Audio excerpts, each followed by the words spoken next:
Did Santa bring you what you wanted? Did you find out that maybe you weren't as good of a boy or girl that you thought you were the past year? Maybe you got some coal in the stocking? No. Hey, Merry Christmas to you. Merry Christmas on this Christmas Day 2019 as we enter the last week of the year. 1 week from today, we'll be in 2020. Kind of wild. Hard to believe it's already 2020. Seems like just yesterday we were all worried about Y2K. A lot of things to talk about this morning. Good morning. It's morning when I'm recording. You may be listening to this in the afternoon, middle of the night, whatever, going down the road in a truck. Glad to have you regardless, but we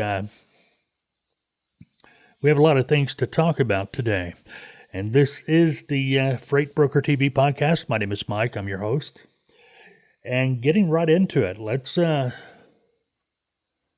our attention to truckstop.com. You've heard me talk about them before, but if you haven't heard, they have become a victim of malware. That's what a post on their Facebook page stated. They've been working around the clock to restore service and will continue to do so until they are fully operational. Now, this was announced on Monday, 2 days ago. The attack reportedly occurred on Thursday night or Friday morning. As of Monday morning, the company was still trying to determine whether or not any customer information has been breached. All right, that concerns me. Thursday or Friday, they don't realize it till Monday, which I guess maybe. But they don't know to the extent of what the problem is. Now, the reason I'm bringing this up is simply because if you have an account with truckstop.com, well, you may want to check your account. You may want to call Truckstop. Matter of fact, here's the phone number, 888-777-5543. Truckstop's been around since 95. This first time, it may not have been, but this is the first time I've heard about them ever having any type of security issue. But what I'd be more concerned about is, well, they got ITS. And that's a freight broker software, TMS for freight brokers. If their system was breached and you're using ITS, that your whole customer base has been exposed. Not to scare you, not to worry you. I'd be surprised really if there's somebody in transportation industry that were hacking the truckstop.com, but you never know. Usually they're going after people's identities. Know what I mean? All right, just wanted to get that out of the way. Now, this is the FBTV podcast. If you've been watching our YouTube channel, maybe you've tuned into the brand new FBTV radio that is available now. We do a live broadcast every Friday morning, 10 a.m. Central Time. Go to our website, freightbrokertv.com, and go to the radio page. You put your mouse on the radio button, and it will give you an option to go to the archives or the live radio. Go to live radio. Up in the top right, and you'll see this on every page on our website, we have the radio player. You can't miss it. It says FBTV Radio. Click the play button. On Friday mornings, 10 a.m. Central Time, we will be live, and on the FBTV radio page, freightbrokertv.com, the radio page, there is a chat area. So if you got questions, you want to participate in the show, you're able to do so by, using the chat. Fair enough. And we'll probably be utilizing Twitter too. We just got to work on that a little bit, figure it out. Now, what else? Oh, okay. Yeah, what I was getting at, we kind of have a schedule. We've tentatively putting this thing together. In the past, we'd be pretty much on Tuesdays, we were posting videos. Thursdays, the podcast. Well, now that we've added the FBTV radio, the live broadcast, we have now went to videos on Monday, podcast Wednesday, and the live radio on Friday. So, give you a heads up on that. Now, podcast, as far as that goes, we're pretty much on your favorite podcast app. You can find us on iTunes, Stitcher, Spotify, TuneIn. Now, the Freight Broker TV podcast, we have 2 podcasts going right now. We have the Freight Broker TV, which is this podcast, which you may have been listening to. Now, if you want to listen to the live radio, we are archiving our live broadcast on the FBTV radio as a podcast. So if you missed the live, obviously you can go to our website, listen to it via the archives. But, if you want to listen to it going down the road without having the internet open or anything like that as far as a website, the FBTV radio podcast is available now.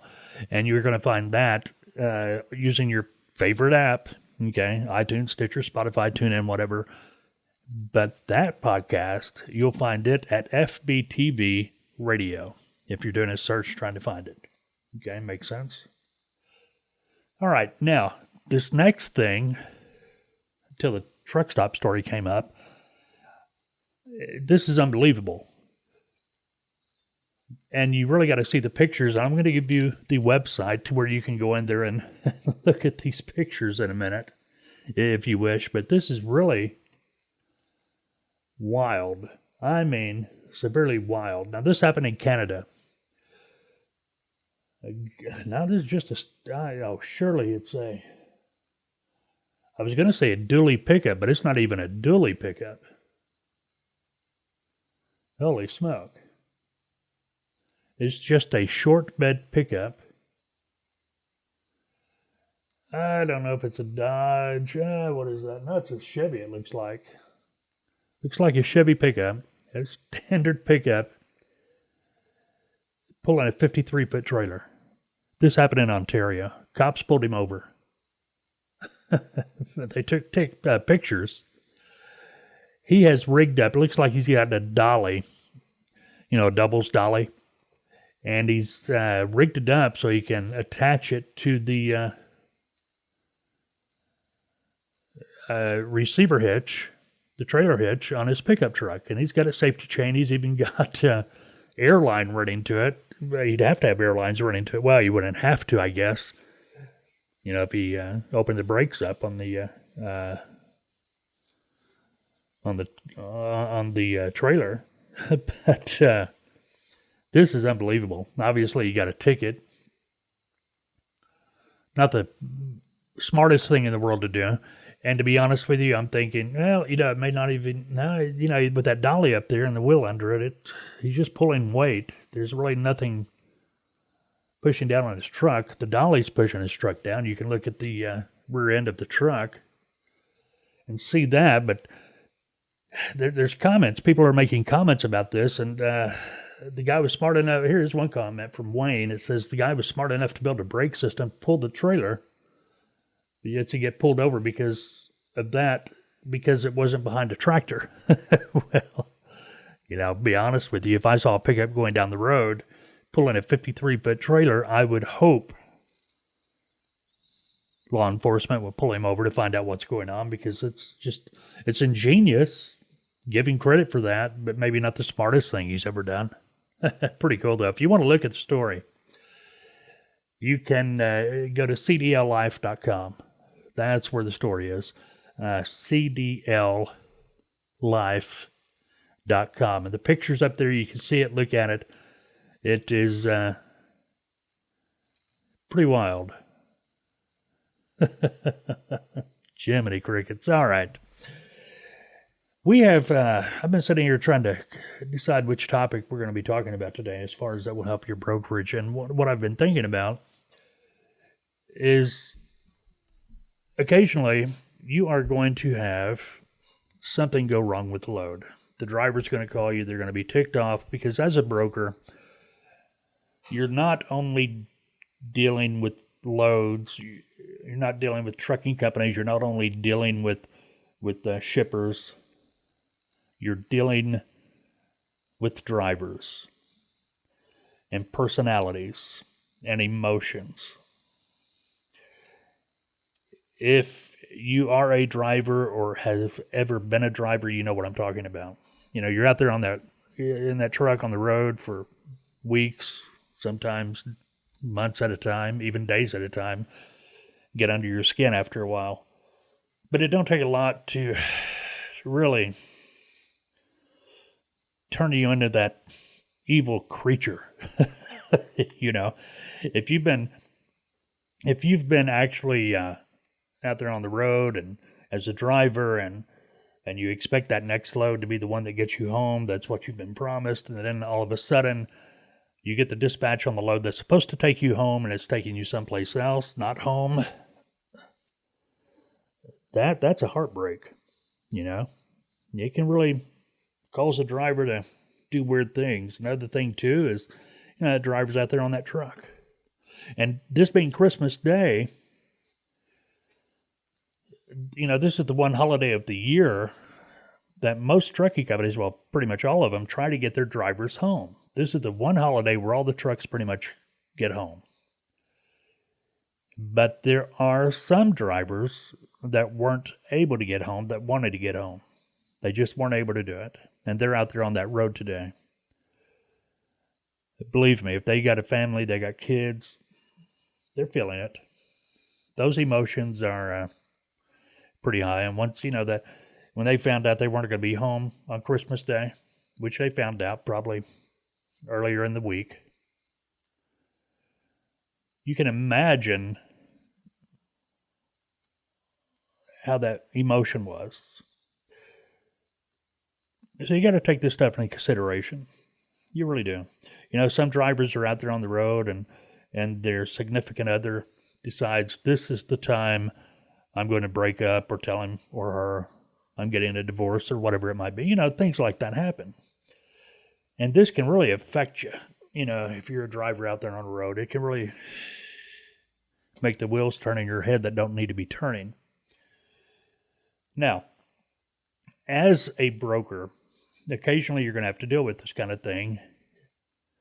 Occasionally, you are going to get a driver that's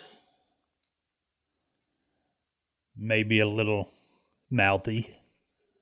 And hey, when I was driving, I did it too. I can't tell you the times I got totally mouthy with my dispatcher. I had to call him back the next day and apologize, or later that day and apologize. Because it wasn't their fault. They just happened to be the wrong person on the other end of the telephone when I blew up. Now, this is going to happen. And I'm not saying you have to sit back and let somebody walk on you, but you need to sit back, take a deep breath, and kind of put yourself in their shoes for a minute. You don't know what's going on. They just may have got bad news from home. The load they're having to pull for you may be the load that was supposed to take them home, but your load isn't.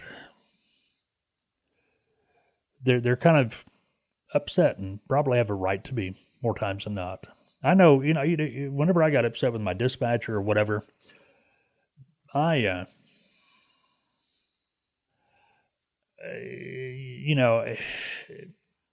took it out on them. There was nothing to be done about it. I mean, you just blow up. That's just the way it goes. And if you're a driver, you've probably experienced this before with talking to a dispatcher, a broker, or somebody. But anyway, that's besides the point. How do we handle it? Well, I'm going to tell you a story that happened to me. And sometimes you just got to hold their hand. You got to take a deep breath, understand what they're going through, try to talk them through it. I had moved a load one day. It was a load of soda pop. And it was going out to Nebraska, Iowa. I don't remember where it was going. Anyway, there was this driver, single truck outfit. He had just got his own authority. Matter of fact, this was one of the first loads that this guy was hauling under his own carrier authority. He was proud as could be, man. I mean, proud as could be. He got to the destination. And let's keep in mind, this is summertime. He got to the destination, opened the doors of that trailer, and that's when he called me. This guy was literally about in tears. He calls and he tells me, hey, this whole load fell over. It was canned soda pop he was hauling. And it had shifted, it had fallen. He said there were cans all over the back of that trailer, and I can imagine, you think 24 pallets of soda pop cans in the back of a trailer, and they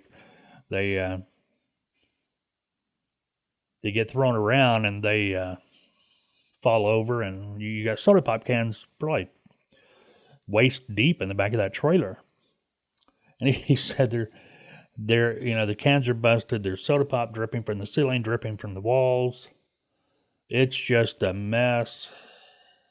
And he told me he's going to try to find a dump so he can just trash it all. Start over again tomorrow. All right. Now, as a broker, we know that's the last thing we want to have happen. If the load doesn't complete, if it does not deliver, nobody gets paid.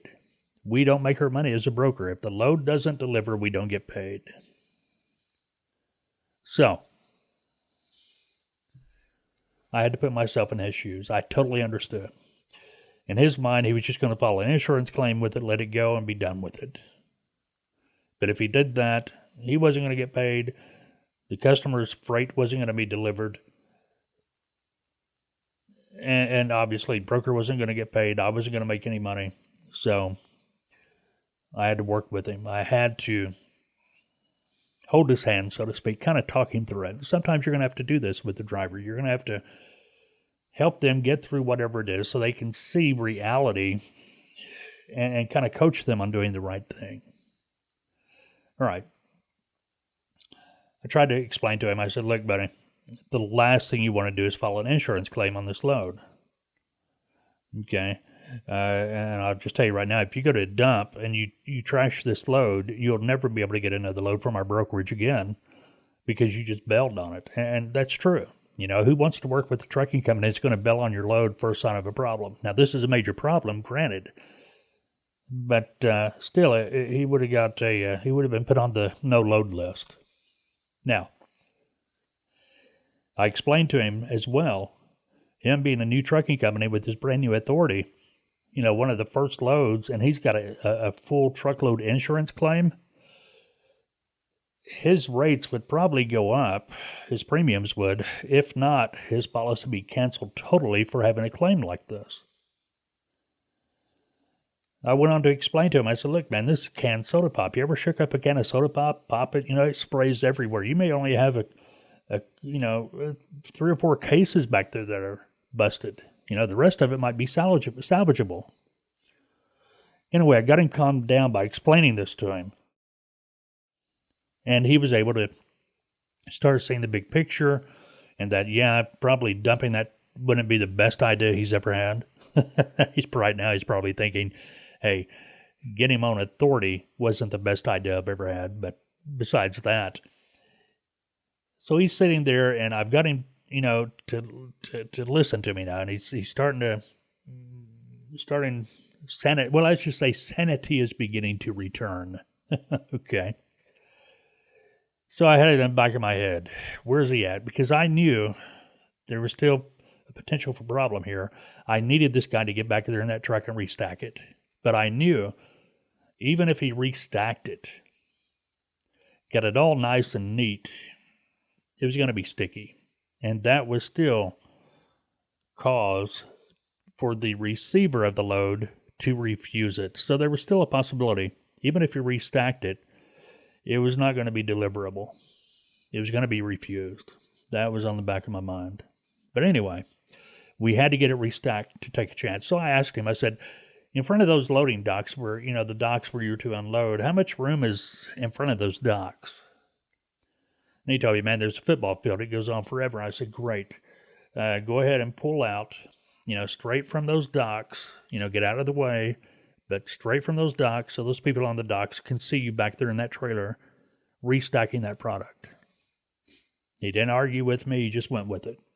My idea was, and this is what I was hoping, that the people on the dock would watch this guy for the next 3, 4, 5 hours, however long it took, and have empathy on him. Feel bad, seriously. Watch him out there in the middle of the summer, a hot summer day, in the back of that hot trailer, restacking every single can of that soda pop back on those pallets. I was hoping they'd see him do that all day long, be watching him do that all day long, take pity on him, and receive the load.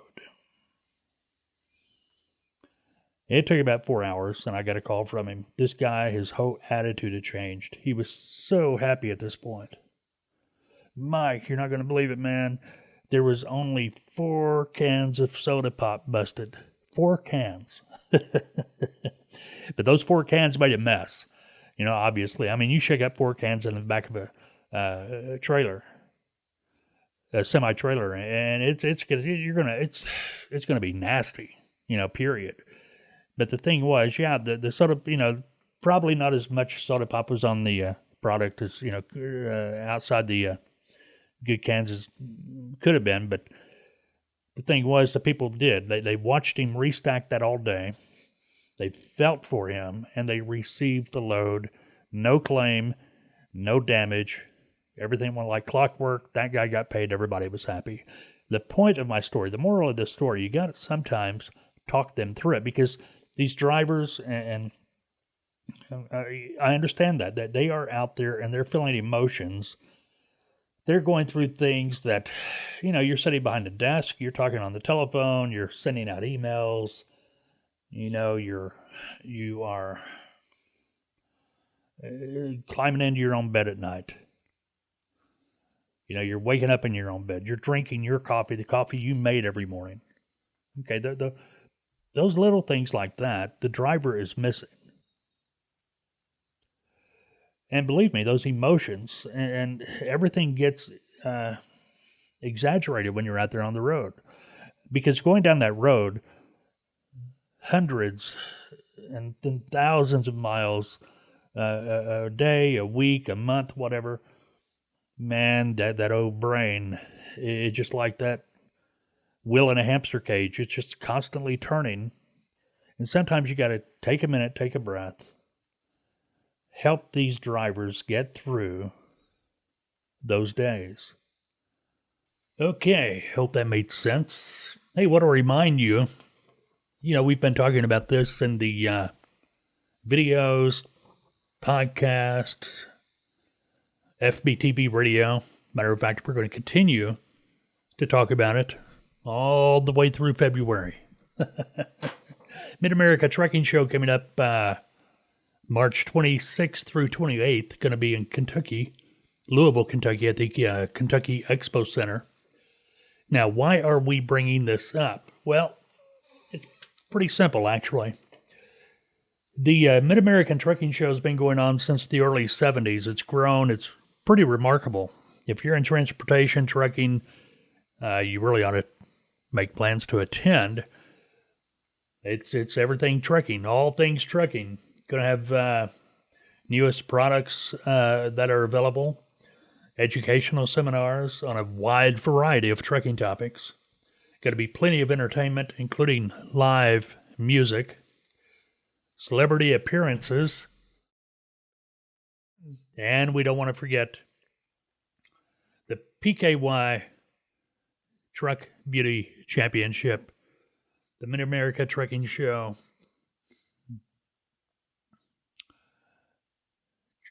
Exactly what it is. Okay, now why are we talking about this? Well, until February 25th, you can register to attend for free. Bottom line. Okay. Registration is going to be free until February 25th. After that, it's going to cost $10 to attend. How do you register?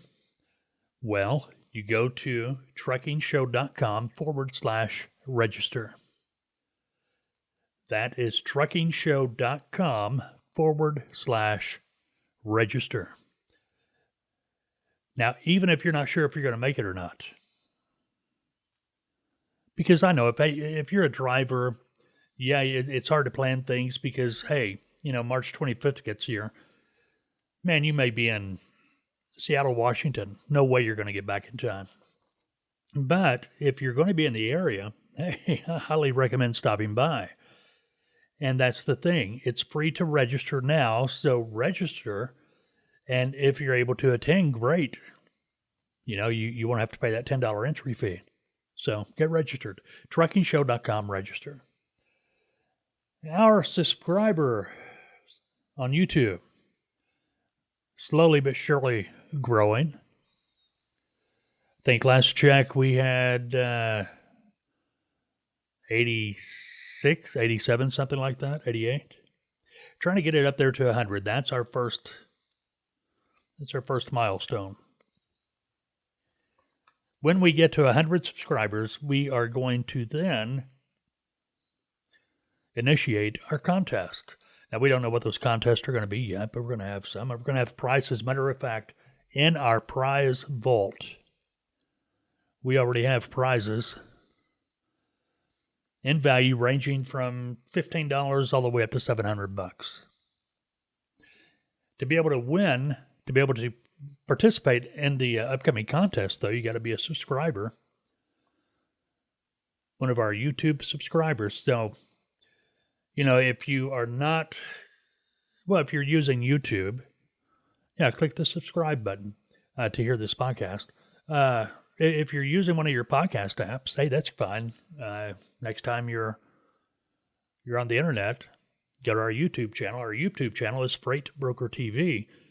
If you can't find it, just go to our website at freightbrokertv.com, and up in the top right, you're going to see the YouTube icon. Just click that, and that'll take you right to right to our YouTube channel, and you will be able to get registered. Okay. Follow us on Twitter as well, Freight TV, at Freight TV. You'll find us. Let's see, what else is going on here? Had another trucking company go out of business. Going to bring this up. Not like Celadon, but not as big as Celadon, I should say. That little terrible thing went on a couple of weeks ago. This is GDS Express out of Akron, Ohio. 75 drivers, 75 trucks. The reason we're bringing it up is because anytime a trucking company closes, there's always a reason behind that closing. Now, if we look closely at this one, we're going to be able to figure this out pretty quick. The company recruiting director, Mike Cady, I hope I'm pronouncing that right, Mike. If not, I apologize. But it's reported that he sent out the following message to the drivers via their communications. This is the message. It is with heavy heart, emphasis on heavy, fighting, anger, and tears that I send this message. Unfortunately, through mismanagement from ownership, GDS is closing our doors. And it goes on to say, thank you. Hey, we've been family. Had a good time. Good luck in the future. Also says, moving forward, if anyone needs help or a reference, you can contact him direct. Now, a couple of things here. Heavy heart. And the other thing, fighting anger. This guy's ticked off. And it looks like he's got every right to be. He's in the office. He knows what's going on. And it's obvious he knows ownership mismanaged the company, and that's the reason why it failed. GDS Express, founded back in 1990 by Jack Delaney.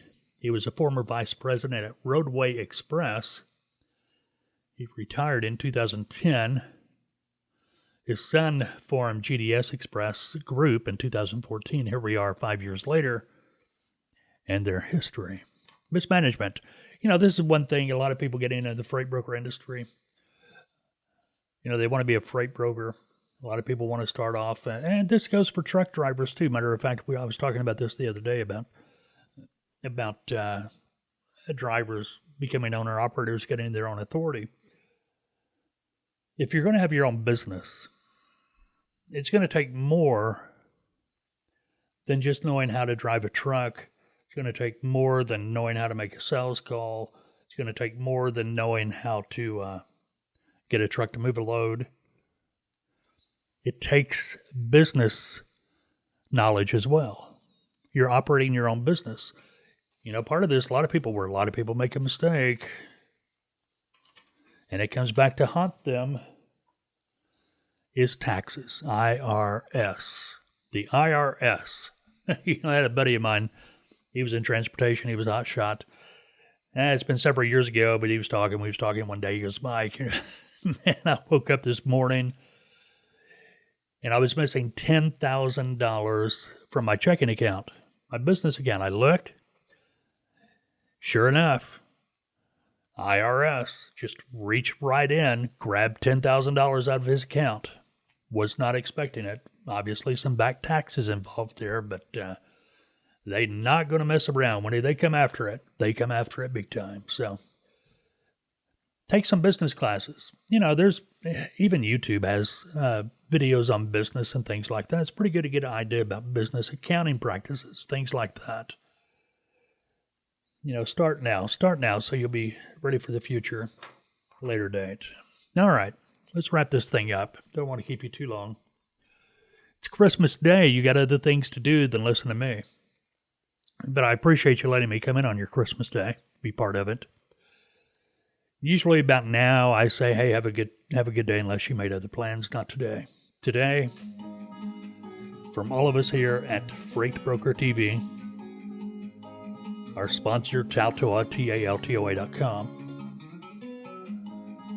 our staff, everyone here, may you and your family have a very Merry Christmas.